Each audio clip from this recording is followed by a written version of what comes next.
18편.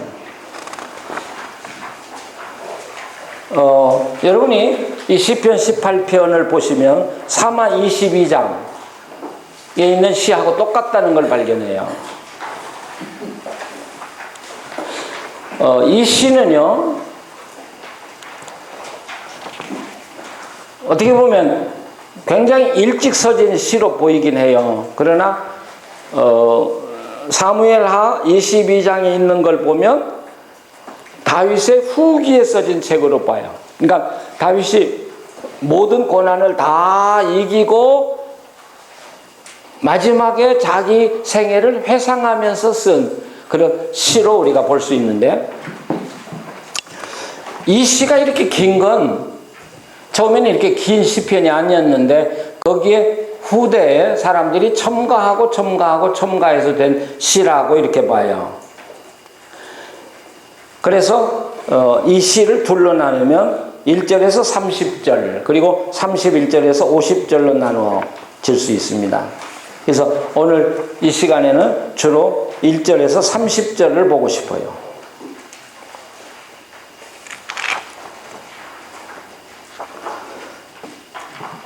이 시의 내용을 이렇게 보시면 1절, 2절은 자기의 경험을 다 돌이켜보고 나서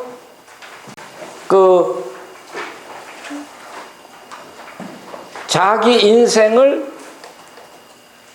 통해서 하나님을 표현하는 어떤 집약적인 주제적인 선언이라고 표현을 할 수 있겠죠. 1절, 2절. 그래서 나의 힘이 되신 여호와여 내가 주를 사랑하나이다. 나의 반석이시여. 근데 3절에서 19절까지는 하나님이 자기를 어떻게 도우셨는가를 기록하는 내용이에요. 그리고 19절에서 24절까지는 25절까지도 볼 수 있겠죠. 거기서는 어떤 면에서 이 시는요, 그러니까 이게 다윗이 쓴 건지 후대 편집인지는 잘 모르겠지만 이 시를 통해서 백성들에게 교훈을 주고 싶어 해요. 교훈.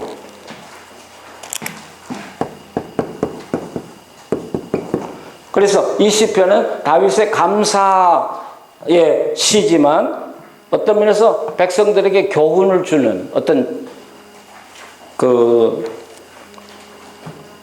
뭔가 가르치고 싶어 하는 그런 내용이 나오고요. 그 다음에 27절에서 30절까지는 다시 하나님을 의지했더니 하나님이 자기를 어떻게 높이셨는가를 이야기해주는 말씀이 나오거든요.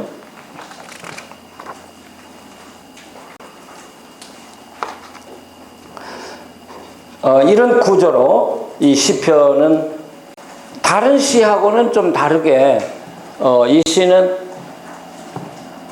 좀 뭐랄까 시적인 것보다는 어떤 자기 과거에 하나님이 자기와 함께 하신 어떤 것에 대한 진술 같은 그런 내용의 시라고 볼 수 있겠죠. 그리고 이 시를 쓰고 맨 앞에 결론적인 주제예요. 선언을 하면서 나의 힘이 되신 여호와여 내가 주를 사랑. 이게 이제 고백이거든요.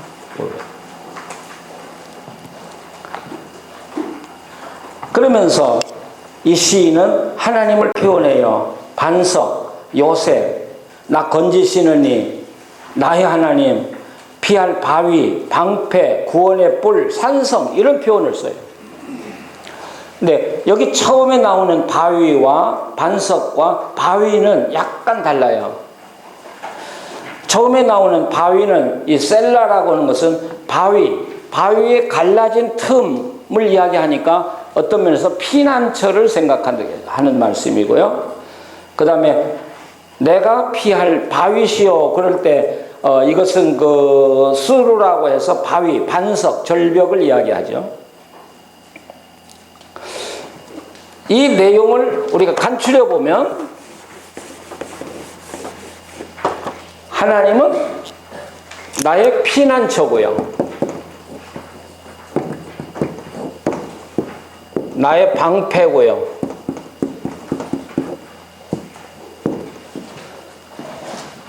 그 다음에 산성이고요. 산은 나의 구원. 여호와 니시라는 말 우리가 많이 하죠. 깃발. 여호와의 구원. 이렇게 네 가지로 지금 다윗은 표현하고 있습니다. 왜 그렇습니까? 다윗은 피난을 너무 많이 다녀봤거든요. 예. 피난 다니는 사람에게 가장 필요한 건 뭐냐? 숨는 곳이잖아요. 숨는 곳. 근데 이스라엘 그 좁은 땅을 다 도망다니면서 어디가 숨어요? 그 손바닥 많은 데서. 근데 결국 자기를 끝까지 숨겨준 분은 피난처가 아니라 하나님이시더라. 그러니까 블레셋에까지 가서도 피난처로 삼았잖아요. 블레셋 골리앗 죽인 나라에 가서 피난을 해도 하나님이 거기서 보호해 주잖아요. 그러니까 뭐 어떤 요새가 자기를 숨겨주어서 살려준 게 아니라 결국 하나님이 내 피난자가 돼서 나를 살려주셨다. 그러니까 하나님은 피난처예요. 제가 처음 시간에 그렇게 이야기했잖아요. 우리는 저자의 마음으로 들어가 보자. 그리고 시편 속으로 들어가 보자. 그래서 시편을 읽어야 시편의 이해가 된다. 이런 이야기 했지 않았어요? 그러니까 우리는 피난처는 아무 우리하고 관계가 없어요. 그러나 다윗에게 가장 절박한 건 피난처였어요. 숨어야 하니까, 살아야 하니까. 그 다음에 방패. 이게 방패는 바위도 마찬가지예요. 바위. 다윗은 전쟁을 많이 한 사람이거든요. 뭐 지금이야 뭐 로켓포가 날라오고 뭐 그러지만 그 당시에는 활, 창으로 싸움을 했으니까 활을 쏘면 막아주는 게 뭐냐면 방패가 막아줬지만 바위가 막아준 거예요. 바위. 군대 갔다 온 분들은 다 아시겠지만 우리가 적군하고 총 육박전 할 때 가장 중요한 게 뭐예요? 나를 막아주는 그 뭐라 그래요? 방어막이잖아요. 예, 바위 또는 뭐 막아주는 저쪽에서 총을 쐈을 때 막아주는 게 그 굉장히 중요하잖아요. 다윗은 전투를 많이 해본 사람이기 때문에 적군의 화살과 창을 바위 방패가 막아준 게 아니라 그걸 막아준 분은 바로 내 하나님이시라는 거죠.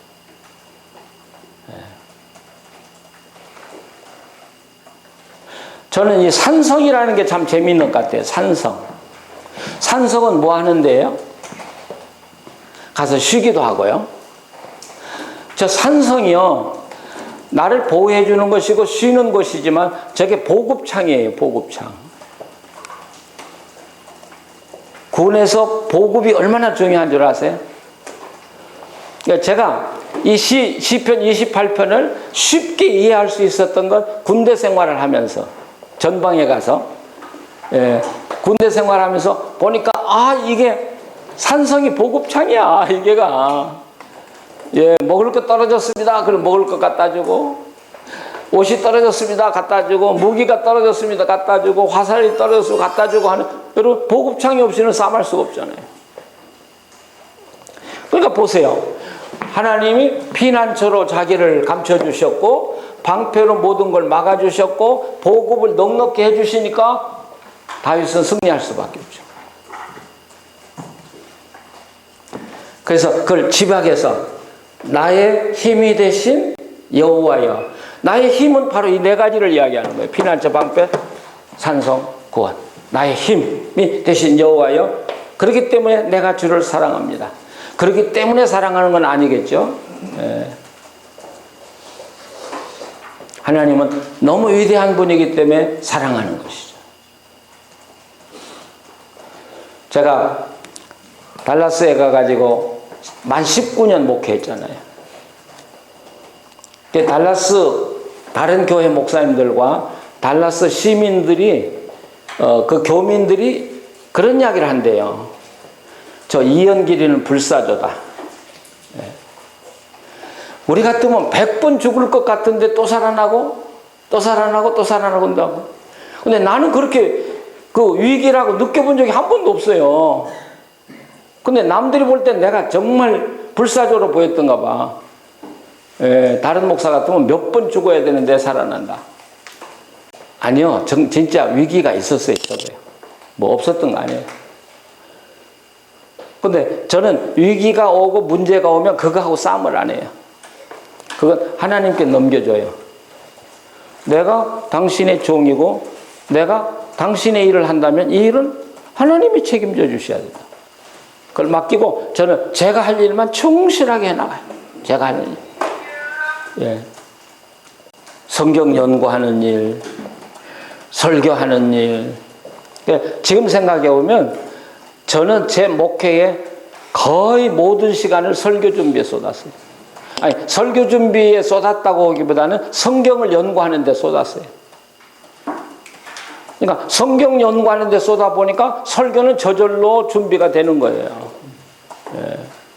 설교하려고 준비하는 것이 아니라 성경을 연구하다 보면 설교는 할 게 너무 많아요. 너무 많아요.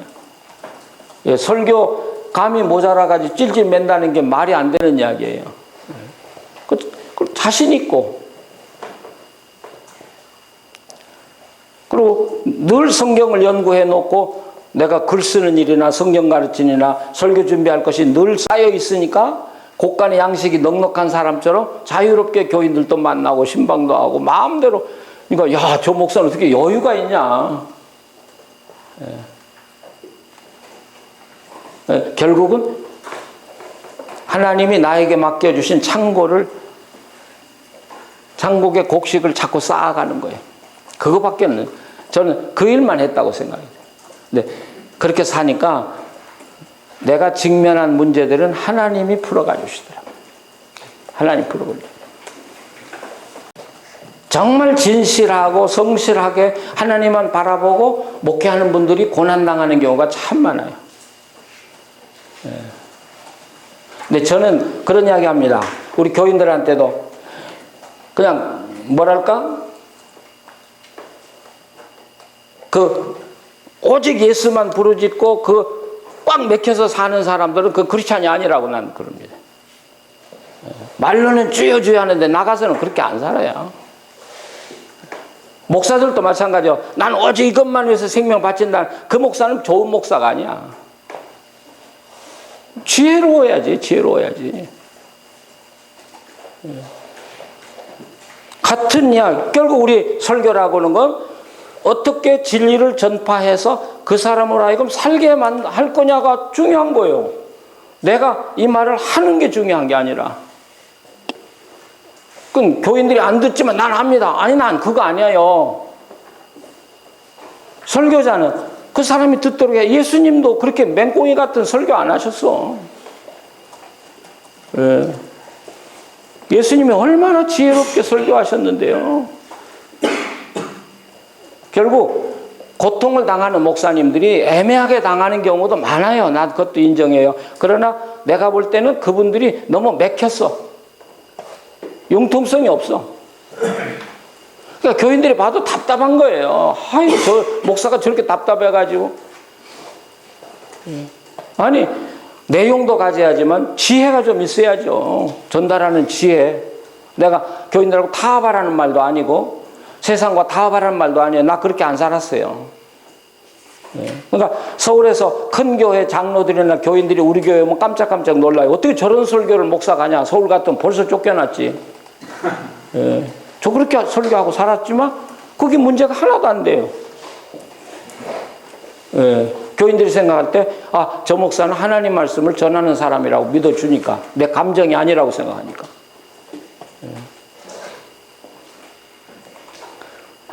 그러니까 딱 맥힌 목사 되지 말라고요. 그 절대 좋은 하나님의 사랑하는 목사 아니에요. 그렇게 사는 건. 물론 지혜롭게 살아도 어려움 당하는 사람이 있어요. 난 그거 무시하는 건 아니에요. 그러나 내가 어려움을 당하고 있다면 책임이 나한테도 있다는 사실은 그건 반드시 인정해야 된다고 납니다. 그 사람들에게도 있고요. 나한테도 있고요.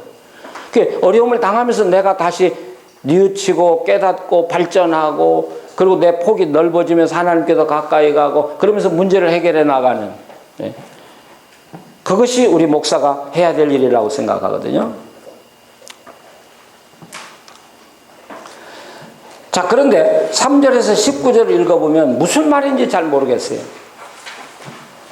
막 땅이 진동하고 불이 입에서 나와서 사르고 날개를 타고 다니고 빽빽한 구름과 우박 숯불이 내리고, 그런데 12절에서부터 19절까지를 가만히 들여다보면 이것이 애굽의 재앙과 홍해를 건너는 이야기 같이 느껴져요.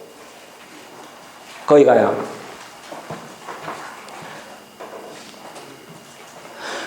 그런데 시편에서 많이 나오는 게 물, 많은 물, 여기도 나와요. 많은 물, 홍수, 이런 문제가 나오거든요. 이 물과 홍수 이 이야기가 나오면 두 가지 면으로 생각을 하셔야 돼요. 하나는 이 시인이 물속에 갇혀 있다는 건 지금 죽음에 직면한 상태를 이야기해 주는 것이죠. 아주 가장 극심한 고통을 이야기할 때 홍수, 깊은 물에 잠겼다, 이런 표현을 씁니다. 이 시편은. 그렇잖아요. 우리가 물에 잠기면 죽지 않아요. 거기서 나를 건져주신 하나님. 근데 여기서 말하는 깊은 물은 홍해. 예, 홍해를 건너게 하시는 하나님을 찬양하는. 그러니까 이 시편 18편, 이게 다윗의 시라고 본다면 다윗은 자기가 건짐을 받은 하나님의 은혜를 입은 것이 마치 뭐와 같냐? 이스라엘 백성이 그 10가지 재앙을 통해서 하나님의 보험을 받았고 광야, 홍해를 건너는 그런 하나님의 역사를 자기 개인적으로도 체험했다는 그런 표현을 여기 쓰고 있다고 그랬죠.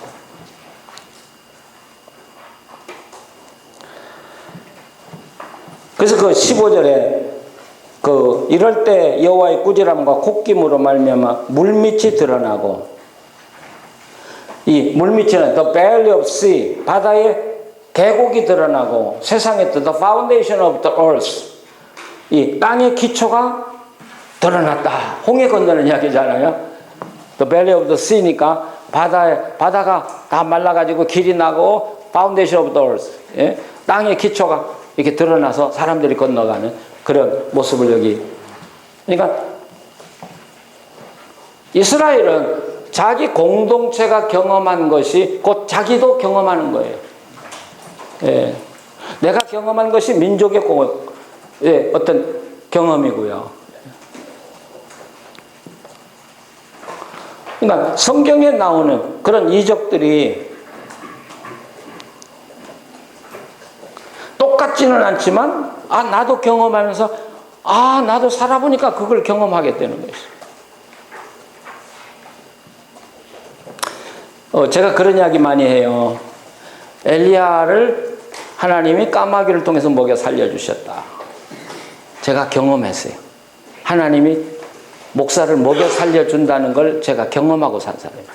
그래서 저는 하나님이 까마귀를 통해서 먹여준다는 거 믿는 사람이에요. 예. 까마귀를 통해서 먹여주지는 않았어요. 근데 지금 우리 조장로님도 여기 동일교회 출신들이 많으니까, 우리 안은규 목사님도 동일교회. 제가 가니까요, 교회 본당이 이 가시오가 3개나 무너져서 예배를 못 드려요. 장로님들이 나한테 거짓말했어요. 다 준비됐으니까 와서 목회만 하라고 그래서 나는 정말 호강하는 줄 알고 가봤더니 천정이 다 무너져가지고 예배를 못 드리고 지하실에서 막 먼지가 푹푹 나는 데서 예배 드리는 거예요. 저기 동일교회 교인도 있고. 예. 야, 이거 어떻게 해봐야 되겠는데, 목사 3명이나 교인들하고 싸움하고 나가고 싸움하고 나면서 9년 동안 싸움한 교회예요. 그 교회가. 그러니까 가니까 그 시장 속에 있거든요. 근데 시장 사람들이 저놈의 교회는 망해야 돼 그러더라고요. 근데 교회는 재밌어요. 저놈의 교회 망해야 되는데 조금만 좀 저놈의 교회 살아야 돼, 이렇게 아주 쉽게 바뀌어요. 전도하는 데는 욕을 많이 먹은 다음에 더 좋더라고요.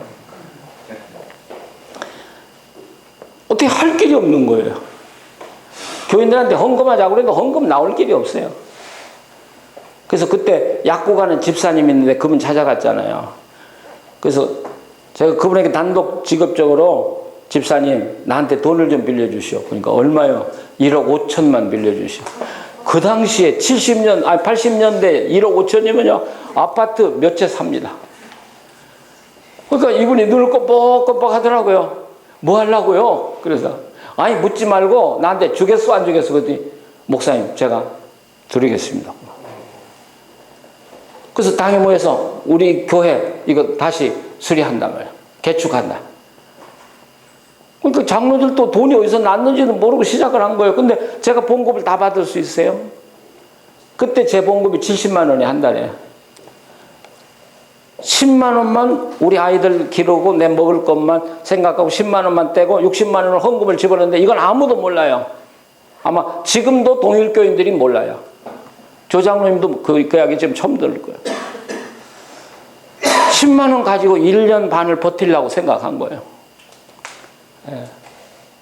아, 비장하지. 비장하죠. 그런데요, 헌금을 60만 원 그냥 봉급 받고 그 자리에서 넣어버렸으니까. 근데 그 다음부터 새벽기도 가려고 하면 대문에 까마귀가 음식을 갖다 놓아요. 사과 1,000원어치, 뭐 조기 뭐 몇 마리, 요구르트 2개. 우리 식구는 4식구인데 왜 요구르트 2개인지 모르겠어요. 아, 근데 이 반찬이요, 매일 갈아줘요. 콩나물 1,000원어치. 야, 그거 참 신기하더라고요. 그러니까 매일 아침 새벽기도 나가면 궁금해, 오늘은 뭐가 와 있을까. 근데 골고루 갖다 놔요. 예. 건축을 다 할 때까지 그게 계속이 됐어요. 그리고 이제 건축을 다 하고 제가 70만 원 받고 매일 아침 반찬이 오면 돈이 굉장히 남잖아요. 그래서 야, 돈이 좀 세이빙이 되겠다 그러고 나가보니까 아무것도 안 왔어. 네. 아니, 어떻게 누군가 갖다 놓았겠죠. 그러나 나는 그것을 까마귀를 통해서 하나님 먹였다고 믿어요. 그렇잖아요. 이게 경험이죠. 그런데 거기 20절에서 26절까지 내용을 보면 교훈이 나와요. 이게 사실, 그래서 거기 20절에 여호와께서 내 의를 따라 상 주시면 내 손의 깨끗함을 따라 내게 갚으셨으니 주의 도를 지키고 악하게 내 마음을 하나님의 마음을 떠나지 아니했으며 모든 규례가 내 앞에 있고 그의 율례를 버리지 아니했으며 나는 그의 앞에서 완전하여 죄악에서 스스로 자신을 지켰더니 여호와께서 내 의를 따라 갚으시되 그 목전에서 내 손이 깨끗한 만큼 내게 갚으셨도다. 거기 조건적으로 나와요. 의, 나를 의로 갚으시고 자비로운 자에게 자비, 이렇게 나오잖아요. 그런데 여기서 20절에 여호와께서 내 의를 따라 상 주시고 그랬죠. 여기 의가 뭐예요? 이게 시편에 나오는 의인과 같은 이야기예요. 그러니까 이런 개념이 우리가 성경을 해석할 때 대단히 중요해요. 의롭게 살았더니 나를 의롭게 갚아주셨다. 아니, 그 이야기가 아니에요, 지금. 여기서요. 그쵸? 그러니까 우리는, 아니, 나는 의롭게 못 살아. 교인들 아주 팽개쳐버려요. 여기서 의는 뭐예요? 의는 하나님의 말씀을 따라 살려고 하는 자세를 이야기하는 거예요. 시편 1편이 그래서 중요한 거예요. 그것이 시편을 모두 해석할 수 있는 키를 쥐고 있기 때문에. 내 의. 그러니까 내 의가 뭐냐? 20절에 내 의를 따라 상 주셨다 그런데 의가 뭐냐? 21절에 여호와의 도를 지키는 것이고 22절에 그의 모든 규례가 내 앞에 있는 것이고 23절에 또한 나는 그의 앞에 온전해서, 여기 완전하다는 말은 흠이 없다는 말이에요. 그럼 뭘 생각해요? 하나님께 드리는 제물을 이야기해요. 하나님께 드리기에 손상되지 않는 인격, 온전하다는 이야기. 이게 우리가 하나님의 어떤 틀에 딱 배겼다는 이야기가 아니에요. 저 사람 온전한 사람. 아니, 이 땅에 온전한 사람 아무도 없어요. 근데 하나님께 드려질 만한 존재, 흠이 왜 없어요? 그러나 하나님께 드려질 만한 존재로 내가 살았다, 그런 이야기예요. 근데 여기서 다 뭐하고 관계가 돼요? 말씀과 관계. 구약의 도라와 관계가 되고 오늘 우리에게는 성경의 관계가 돼요.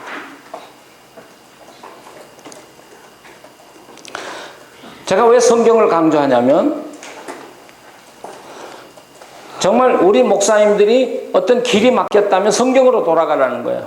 성경만이 시편 1편대로 우리를 형통하게 해줘요. 성경만이. 왜? 하나님은 성경을 가지고 살아가는 사람, 그대로 다 산다는 말은 아니에요. 살아야 되겠지만 그래도 성경을 가지고 몸부림하면서 살아가는 사람을 하나님은 제일 사랑해요. 왜? 그게 곧 하나님을 사랑하는 사람이에요. 그래서 하나님의 축복은 성경을 다 읽어봐도 성경의 관계가 돼 있지 기도의 관계가 돼 있지 않아요. 기도 받으면 축복받는다는 말 성경이 있으면 한번 여러분이 좀 저를 좀 도와주세요. 기도 많이 했더니 축복받았다. 그런 성경 구절이 있습니까? 근데 네가 내 말을 잘 듣고 내 말대로 행하면 내가 너를 세계 모든 민족에 뛰어나게 하실 것이고 네 자녀가 복을 받고, 이 축복은 말씀과 관계가 돼 있어요. 왜 말씀과 이 축복이 관계가 돼 있냐? 저는 그럴 때 이렇게 생각해요. 하나님이 말씀을 지킨 앵무새처럼 지키는 사람을 사랑하는 게 아니라 하나님 말씀을 사랑하고 그 말씀을 묵상하고 따라 살려고 하는 사람은 바로 하나님을 그렇게 사랑하고 따르려고 하기 때문에 하나님과의 그런 긴밀한 intimacy with God, 하나님과 친밀한 관계를 맺고 있기 때문에 하나님이 그를 사랑하고 축복하는 거지 말씀대로 살려고 했기 때문에 된 건 아니라 우리는 그 넘어서 늘 생각을 해야 됩니다. 이해가 되시죠? 그리고 내가 하나님과 아주 친밀한 관계를 가지고 있다면 여러분 기도는 안 할 수가 없잖아요. 기도 안 할 수 없잖아요.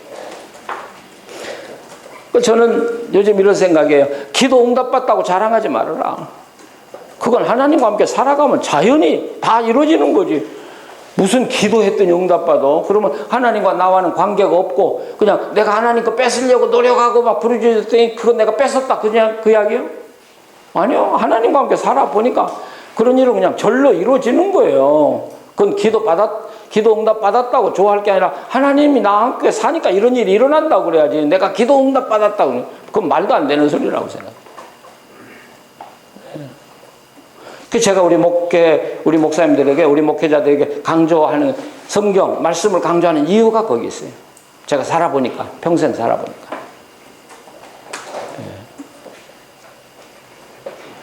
그러니까 정말 하나님 말씀 가지고 하나님 기뻐하고 살면 시편 1장 3절이라니까요. 시냇가에 심은 나무가 시절을 쫓아 열매를 맺으며 그 잎사귀가 마르지 아니함 같다. 고통이 있겠죠. 어려움도 있겠죠. 그렇다고 해서 이 형통이라는 게 일률적으로 저 사람 돈 벌었으니까 나한테 돈 벌고 하고 그런 건 아니잖아요. 각자가 서 있는 자리에서 거기에서 하나님의 주신 생명을 풍성히 누린다면 그게 축복이고 그게 형통인 것이지 모든 사람이 다 똑같은 걸 이야기하는 건 아니거든요. 자, 그 다음에 넘어가 보시면 거기 25절에 자비로운 자, 이것도 헤세드에서 나온 말이라고 생각이 돼요. 사랑, 친절. 사랑을 가지고 사니까 하나님이 나한테 사랑을 가지고 대해 주시더라. 그런 말이죠. 그래서 교훈하는 거예요. 말씀을 사랑해라. 그리고 그 말씀대로 살려고 노력을 해라. 그리고 하나님과 가까워지도록 노력해라. 하나님 받으실 만한 재물이 되려고 해라. 그러면 하나님이 반드시 당신에게 보상해 주실 것이다.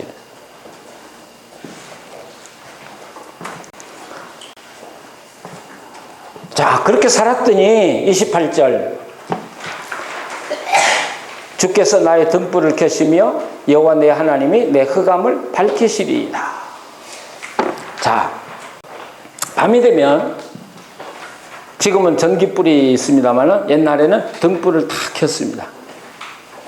그렇죠? 호롱불을 켰습니다. 그럼 어둠이 물러갑니까? 여러분 방 안에 호롱불 100개를 켰으면 어둠이 물러갑니까? 그런데 아침 해가 동쪽에서 쫙 떠오르면 어둠은 한순간 쫙 물러갑니다. 지금 다윗은 그걸 경험한 것입니다. 내게 닥쳐온 어둠, 내 힘으로 물리칠 수 없더라는 거예요. 당신네들이 등불을 아무리 켜봐도 그거 물러가지 않아요. 우리 목사님들이 제일 어리석은 게 뭐예요? 답답한 일 당하면 그걸 변명하는 거 제일 어리석은 일이요. 요즘엔 목사들이 그 어려운 일을 당하면 뭐 애매할 수도 있겠죠. 공격을 당하면 설교 시간에 그거 변명하느라고 15분씩 쓰더라고요. 아니 난 도대체 목사가 설교 시간에 자기 변명하느라고 저렇게 15분씩 쓰는 게 도대체 정신이 있나 없나 난 그래요. 그냥 교인들한테 막 강압적으로 그냥 그 이야기 못하게 막 누르고 말이죠. 물론 그럴 수 있어요. 그러나 아니 그런다고 해결되지 않아요. 그럴수록 그 문제는 더 커져요. 더 커져요. 나중에 그것 때문에 쫓겨나요. 내가 보니까. 근데 어려운 일 당할 때 목사가 하지 말아야 될 건 변명하지 말아야 된다. 변명하지. 더욱이 교회 앞에서 변명하지 말고 찾아다니면서 변명하지 말고. 이미 나를 오해하고 있는 사람에 가서 내가 설명을 하면 그분이 들어줘요? 안 들어줘요. 그게 내가 한 말에서 또 책이 또 나가는 거예요. 목사가 나를 만나서 이런 이야기를 하는데 이거 진실이더라. 말이 불어나가는 거죠. 다윗은 어떻게 살았어요? 사울에게 그렇게 쫓기면서 변명하지 않았어요. 하나님의 태양이 떠오르는 날을 기다렸어요. 네. 태양이 떠오르니까 그 어둠이 한순간 쫙 물러가는 거죠. 그리고 다윗의 세상이 오는 거죠. 저도 그런 일을 당해봤는데 변명하지 않으니까 또 저를 위한다는 사람들이 와서 저한테 또 막 그 프레셔를 줘요. 목사님 왜 변명 안 씁니까? 변명해야죠. 목사님 미치겠네. 이해를 해줘야 될 사람들이 저쪽에서는 나를 모함하고 나를 위한다는 사람 왜 변명하냐 그러고 정말 그럴 때 흔들려요. 근데 아니 끝까지 침묵이야. 나는 보찜 사고 내가 그 교회 나갈 준비 다 해놓고 뭐 겁낼 거 없어요. 내가 뭐 여기 뭐 붙어있을 이유가 없고. 근데 그 일이 정말 아침 해가 뜨면 없어지는 것처럼 한순간 쫙 없어지더라고요. 그러니까 저를 모함했던 사람들이 와서 뭐라고 그러는 줄 아세요? 목사님 참아주셔서 고맙습니다. 그거요. 실컷 몰아붙여 놓고 막 죽일 놈 살릴 놈 해놓고 이제 와서 참아줘서 고맙습니다. 그래서 왜 참아줘서 고맙냐? 그러니까 만약 목사님이 변명했으면 우리 교회는 두 쪽 났습니다. 그러니까 침묵을 지켜줬기 때문에 우리 교인들은 서로 갈라지지 않았습니다. 두 번째는 목사님이 침묵을 지키고 끝까지 계셨기 때문에 목사님의 진실이 증명이 분명히 된 겁니다. 이제는 목사님 무슨 말을 해도 우리는 믿습니다. 예, 당신이 말 않고 증명이 됐으니까. 이야, 그렇더라고요. 지나보니까. 지금 저는 목회를 다 해보고 지금 하는 이야기입니다. 예, 과정을. 여러분이 겪는 고통 내가 다 겪어본 거예요, 지금. 예. 그리고 제가 이야기하는 거예요. 시편하고 제 삶이 막 맞아 들어가잖아요. 예. 살아보니까. 그 다음에 참 재밌어요. 19절, 20절 같이 한번 읽어보세요. 내가 주를 의뢰하고 적군을 향해 달리며 내 하나님 의지하고 담을 뛰어넘나이다. 하나님의 도는 완전하고 여호와의 말씀은 순수하니 그는 자기에게 비하는 모든 자의 방패시로다. 거기 31절에 그래서 이제 이 제2의 18편이 시작이 되는데 여호와 외에 누가 하나님이며 하나님 외에 누가 반석이냐, 여호와 외에 누가 하나님이냐 그렇게 이야기하고 30절에 나의 발을 암사슴 발 같게 하시고 나를 나의 높은 곳에 세우시고 내 손을 가르쳐 싸우게 하시니 내 팔이 놋화를 당기도다.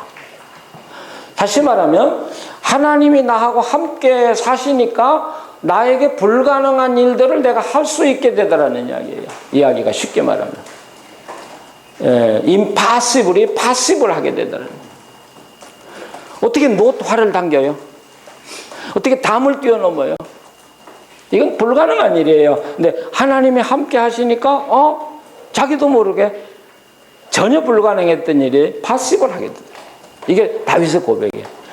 그러니까 어디로 돌아가요? 나의 힘이 되신 여호와여 내가 주를 사랑하나이다. 그렇지 않죠? 그러니까 이 시편을 이 18편이면 18편을 다 이해하고 처음 주제로 딱 돌아가면 이게 감격스러운 거야. 나의 하나님, 나의 힘이 되신 하나님, 내가 주를 의지합니다. 힘 있잖아요. 우리 설교를 거꾸로 해요. 나의 힘이 되신 여호와여 내가 주님을 사랑합니다. 오늘 이 말씀 드리려고 합니다. 그럼 맥 다 풀렸는데 무슨 말을 해요? 그래서 우리는 증명을 하려고 그래. 나의 힘이 되신 여호와여 내가 주를 사랑하이다. 증명하려고요. 하나님이 어떻게 힘이 됐는가? 1, 2, 3, 4 그러니까 맥 다 빠지는 거지. 뭐 감격스럽지도 않고. 설교는 증명이 아닌데 우리 설교학은 어디서 배웠는지 다 증명하려고 그래. 부활도 증명하려고 그러고. 아니 이 시편은 성경 전체가 마찬가지지만 시편은 절대로 증명하지 않아요. 자기 삶을 고백하는 거예요. 우리에게 보여주는 거예요. 이렇게 살았더니 내가 이렇게 살았다고 보여주는 거예요. 그러면서 하나님은 나의 힘이 되실 뿐 아니라 여러분의 힘도 되신다. 그러므로 하나님을 여러분도 나도 사랑하지만 여러분도 사랑해야 합니다 하는 결론이거든요. 그러니까 설교를 증명하려고 하지 마시고 성경을 사실을 보여주려고 설교하는 거. 이게 내러티브의 아주 중요한 핵심적인 거죠. 지난번 어디 갔더니 교인들이 그러더라고요. 이번 부활주일 연합예배 드렸는데요. 그 설교하는 목사님이 부활을 증거하니라고 땀을 뻘뻘 흘렸어요. 우리 다 믿고 있는데 우리한테 증거하니라고. 정말 참 우리 목사들 왜 이렇게 센스 없는 사람들 하나님 목사 만들었는지 몰라. 다 믿어서 와 있는 사람 보고 부활은 이래서 믿어야 합니다. 그러니까 설교하기도 힘들고 듣는 사람도 힘들어. 우리 다 믿고 있는데 무슨 저 목사는 저러고 있는 거야. 제가 독일교회 있을 때 우리 조혜란 장로님이 중고등부 부장할 때 있을 거예요. 선생님 한 분이 날 찾아왔어요. 목사님 제가 부활주일 교재를 가르쳤는데 학생들이 저한테 묻는 거예요. 자, 그 내용은 어떻든지 간에 선생님은 부활을 믿습니까? 그렇게 묻더라는 거예요. 자기 보고. 그래서 목사님한테 물어보겠다고 그랬다는 거야. 학생들은 당신이 부활을 믿냐 안 믿냐 대답을 원하는 거야. 당신이 난 믿는다고만 하면 아이들은 다 끝나. 당신이 가르치는 걸 들어보니까 안 믿는 것처럼 느껴지니까 물은 거야. 근데 그걸 담임 목사한테 물으러 와. 예.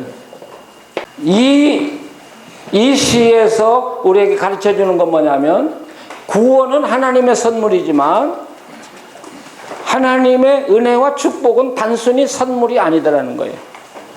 이렇게 되면 또 곤란해지네. 선물은 선물인데 조건이 있는 선물이다라는 거예요. 여러분 구약의 헤세드라는 말 자체가 조건이 있는 사랑이에요. 무조건 사랑이 절대 아니에요, 여러분. 어떻게 해서 이 헤세드가 무조건적인 사랑이라고 배웠는지 모르겠어요. 이 헤세드는 누구에게만 나가요? 시편 1편에 나오는 의인들에게만 나가는 거예요. 그 악인들에게는 안 나가는 거예요. 교회에 있어도 히브리 민족이라도 하나님 말씀을 무시하고 사는 사람들에게 헤세드가 적용이 안 돼요. 하나님 안에 살면서 말씀 배우고 말씀을 사랑하고 그대로 살아가려고 하는 사람들에게 적용되는 게 헤세드예요. 하나님의 축복도 마찬가지예요. 하나님 은혜와 축복도 아무에게나 그냥 뿌려지는 게 절대 아니에요. 시편 1편에 나오는 의인들에게만 주어지는 은혜예요. 축복이에요. 예. 요즘 이제 제가 이제 나이가 들고 경험을 해보니까 요즘 제 설교는 무조건적인 축복이나 무조건적인 사랑에 대해서는 절대 설교하지 않아요. 당신네들이 제가 시편 1편에 했잖아요. 복 있는 사람은 복 받을 짓을 한 사람을 이야기하는 거예요. 복 받을 짓을 해야 하나님이 복을 주는 거야. 무조건 주시는 하나님 절대 아니야. 당신. 그건 기독교가 아니에요. 무조건 빌기만 하고 기도만 하면 복을 받는다는 건 기독교가 아니에요. 그건 미신이에요. 미신이고 다른 종교예요. 우리는 하나님과 인격적인 관계예요. 우리 아들이 나한테 돈 달라고 사정하면 돈 다 줍니까? 아니요. 나하고 정말 좋은 관계만 유지하면 뭐든지 다 줘요. 뭐든지 다 줘요. 그게 하나님이야, 우리 하나님. 이 18편, 너 철저하게 우리에게 다윗은 그걸 이야기하고 있는 거예요. 내가 하나님의 은혜를 입은 건 아무렇게나 살았는데 하나님이 나를 이렇게 높여주셨다는 말이 절대 아니에요. 예. 자기가 시편 1편에 말하는 정말 하나님이 인정하는 의인이라는 말은 절대로 깨끗하다는 말 아니라는 걸 기억하셔야 돼요. 예, 말씀 가지고 붙들고 살아갔더니 하나님이 나를 이렇게 높여주셨고 내게 불가능한 일을 가능하게 해주시는 하나님이라는 이야기죠. 예. 그러니까 우리 목사님들이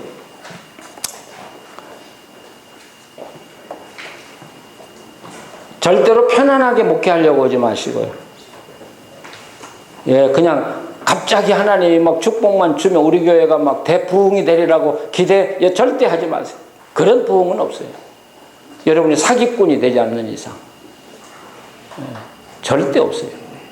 그만큼 우리는 정말 성실하고 끈질기게 하나님 앞에서 노력해야 그럴 때 하나님이 우리를 도우십니다. 그래서 제가 에디슨이 한 이야기 요즘 참 좋아해요.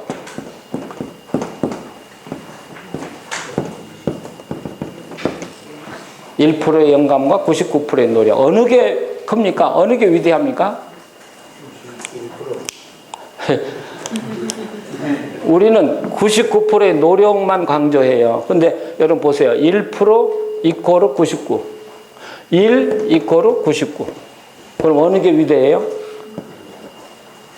1이 99에 해당하는 거예요. 저것은 영감을 강조하는 거예요.